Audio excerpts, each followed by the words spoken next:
All right, welcome back to our Q&A time.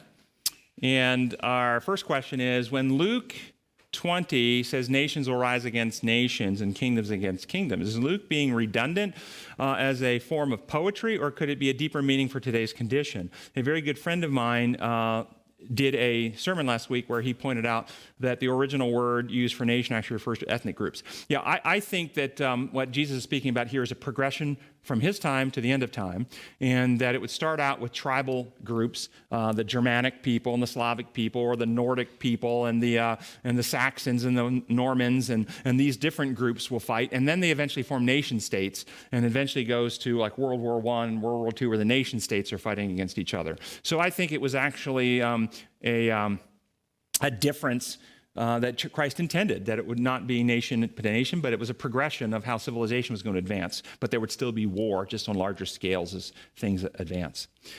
When you were answering the question about babies in heaven and sadness, you mentioned that people left here don't want to be with Jesus. Could you answer what it means when it says every knee will bow? Will the people recognize him, bow their knee, and then refuse to go with him? So my view of that, and I saw this question a little bit beforehand, is the same view as Ellen White wrote in Great Controversy, and this is on page 670. I'm just going to read what she wrote, but I agree with this perspective. Satan this is at the end of time, it's after 1,000 years, after New Jerusalem has come back, basically what some might call the Great White Throne Judgment period. Satan sees that his voluntary rebellion has unfitted him for heaven. He has trained his power to war against God. The purity, peace, and harmony of heaven would be to him supreme torture. His accusations against the mercy and justice of God are now silenced. The reproach which he has endeavored to cast upon Jehovah rests wholly upon himself. And now Satan bows down and confesses the justice of his sentence. Every question of truth and error in the long-standing controversy has now been made plain. The results of the rebellion, the fruits of setting aside the divine statutes, have been laid open to the view of all created intelligences.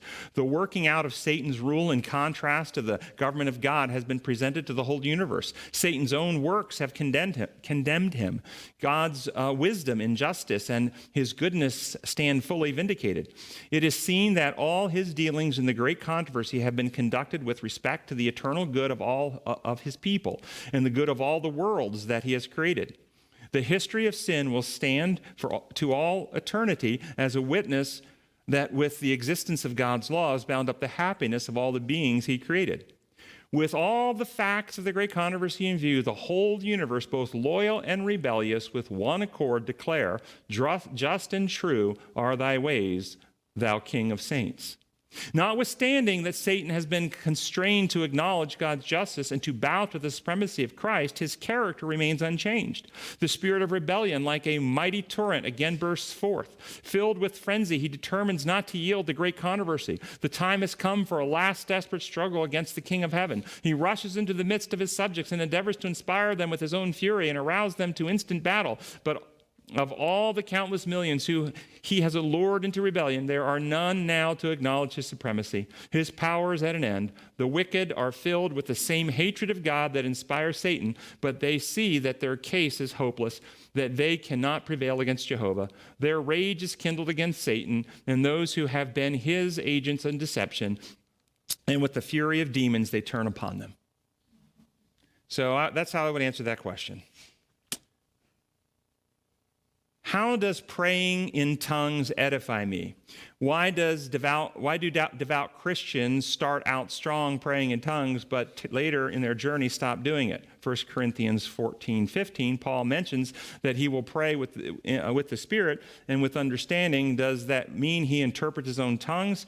And that this is what we should seek to do as well. No. So this is a lot of confusion that people get because of the way things are translated. Paul is talking about New Testament church where people have lots from different cultures and different languages. And if somebody comes, and let's say in my room here today, somebody stood up and wanted to say something, they said something in Romanian or Russian or Chinese, it would not be edifying to us unless there was somebody here to translate that for the rest of us. So if you don't have a translator, then it's best to remain silent, not disrupt the meeting, because only when the noises being made speak truth truth or information can a person be edified. So the sounds of cymbals and gongs, he talks about people who make utterances that can't be understood are just sounding noises, and they have no benefit for the church, so she remains silent. Talking about the Spirit, he's talking about sometimes, and we all had this in our personal journey, that you have something agonizing your soul, something that you can't even put into words.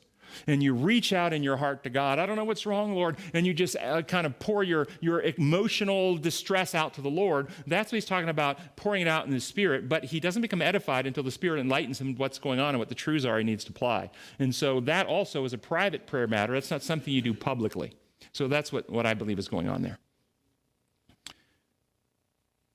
When Jesus is close to coming, Ellen White advises to move out of the cities.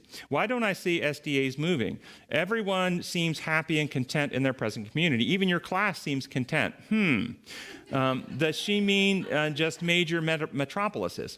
I would first say, do you remember Jesus walking on the beach with Peter? And Peter says, what about John? And Jesus said to Peter, it doesn't matter about John. Are you going to do what I've called you to do? So I would say to you first, if you feel convicted to move into the country, do so. It doesn't matter what people in my class are doing. You need to fulfill the purpose of God in your life. Now, looking to others before you go is a sure way not to be going the right way. So that's what I would say first. Secondly, I think each person would be convicted in their heart when God would have them move and go into the country. And I can't say when that would be for other people. I think some have done that, and some have been doing that in Adventism for 100 years, and the Lord still hasn't come yet. So each person has a different responsibility to figure that out for where God would have them go. You recently talked about babies who had died and that we would get to raise them in heaven for the righteous. The angels bring the babies. Okay. Do you have a belief about aborted babies that would they be in heaven? That would be most comforting to those who've had abortions. Thank you. No, I actually don't have a belief about that. I don't have any inspiration about that question. I don't know, and I think people are free to form their belief because I think the Bible doesn't give any indication about that question. Dr. Jennings, Jesus rebukes the apostles for contending to be the greatest, but he himself said that no prophet is greater than John the Baptist. What is your view on this? Is there a hierarchy, and not everyone is equal, but then again, all gifts are from God, some are given more. Will it be unfair for those who are given less and produce less in return? So this is not about production or output, it's about quality of character. The one who was given 1 talent buried it and did not develop. Therefore, their character didn't develop. The one who was given 5 invested it and got 5 more. The one who was given 10 invested and got 10 more. So it wasn't about that they got 10 more or 5 more. It was about their character developed because they applied what God gave them and they grew and they expanded. So that's the principle involved here. Regarding John the Baptist, and of course you've quoted this correctly, that no prophet was greater than John the Baptist. That doesn't mean John was greater than them. Does it? No, it doesn't mean that. That's how we hear it, though, isn't it? Okay. But according to Jesus, the greatest in heaven will be the least. The first will be last, and the last will be first. The greatest will be the one that serves the most. And so what made John one of the greatest was that John, when they asked him, "Are you the Christ?" "No, I am not worthy to tie his shoes." John did not take power or seek to advance himself or seek a name for himself. So 1, he was great in his humility. 2, he was the messenger to prepare the way for the Lord. So he had a great mission and called to do.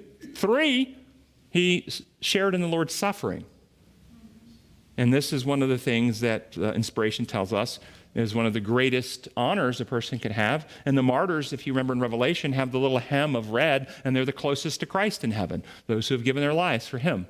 And so he was great not by the worldly standard of greatness, but great in love, great in humility, and great in self-sacrifice. And that's all our questions for today. So thank you all very much.